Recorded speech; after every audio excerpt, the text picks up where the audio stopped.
Assalomu alaykum hurmatli obunachilar. Mana bugun 10-iyul Gujatdakon bog'iga keldik.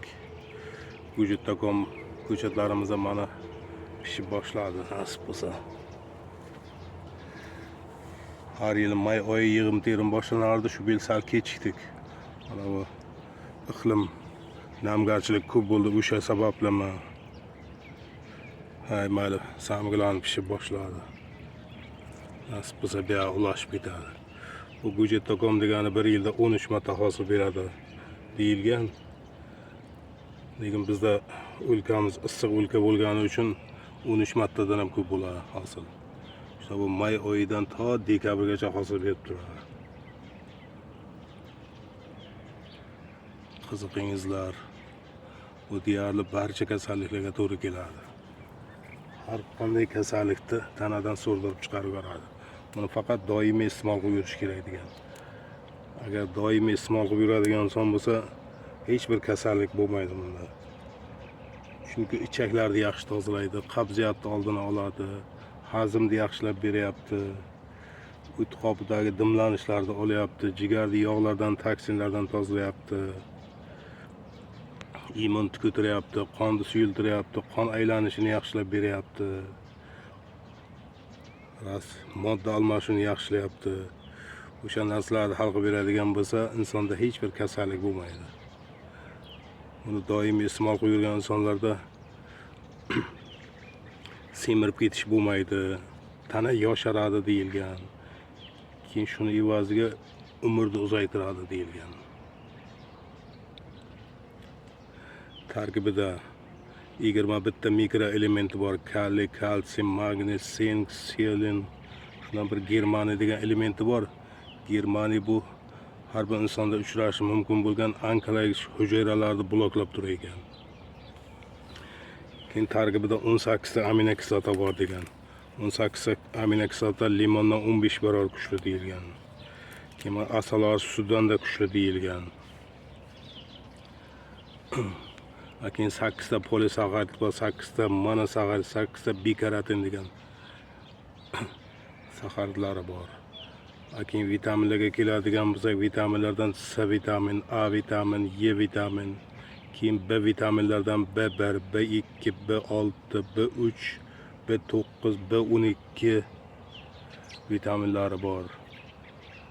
Juda bir yaxshi vitaminlar inson organizmi uchun B vitaminlari. Keyin omega 3, omega 6lari bor tarkibida.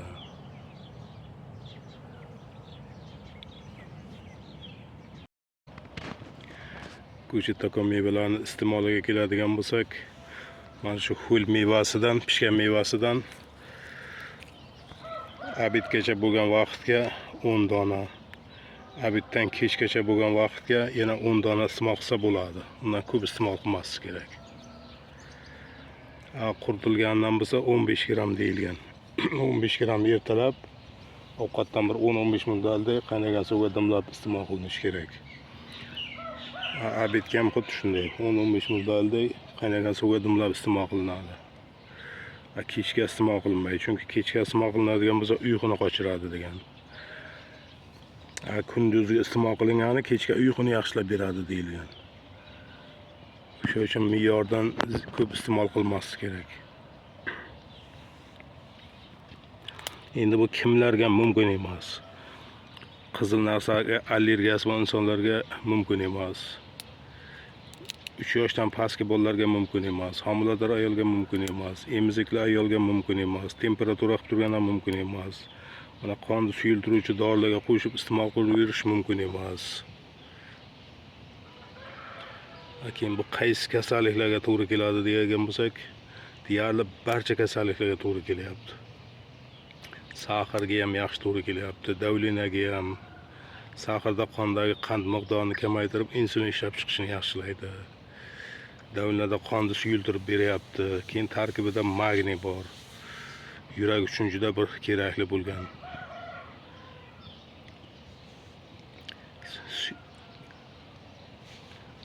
Jigar siryozlarni ham yaxshi davolaydi. Jigarni ham yaxshi tozalaydi, yog'lardan, toksinlardan. Mana jigarni yog' bosdi deganlarga ham ular uchun ham juda yaxshi. mana tanadagi oq dog'lar uchun ham yaxshi. Hozir o'zim kistamdan xarajat qilib 3 kishini davolayapmiz eksperiment hisobida. Efik yaxshi beryapti. Allohga shukr. Efik yaxshi ketyapti. Bu bir kunda yo 10 kunda tuzalib qoladi degani emas.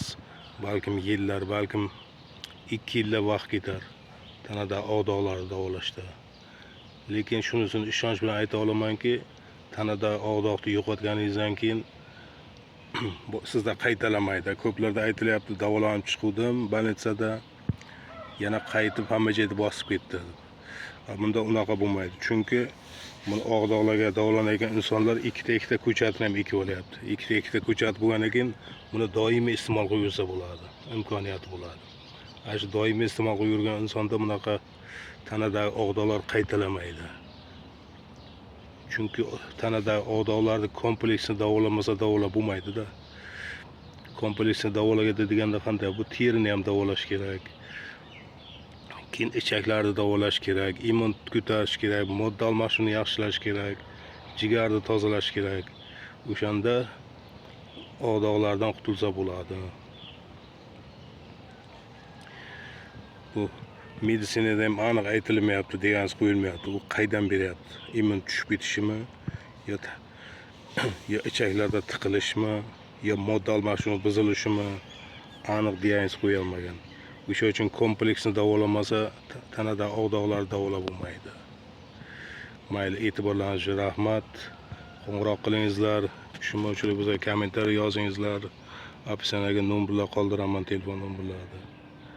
Mayli, qiziqqan insonlar bemalol qo'ng'iroq qilib gaplashaveringizlar. E'tiborlaringiz uchun rahmat. Sog' bo'lingizlar, kasal bo'lmangizlar.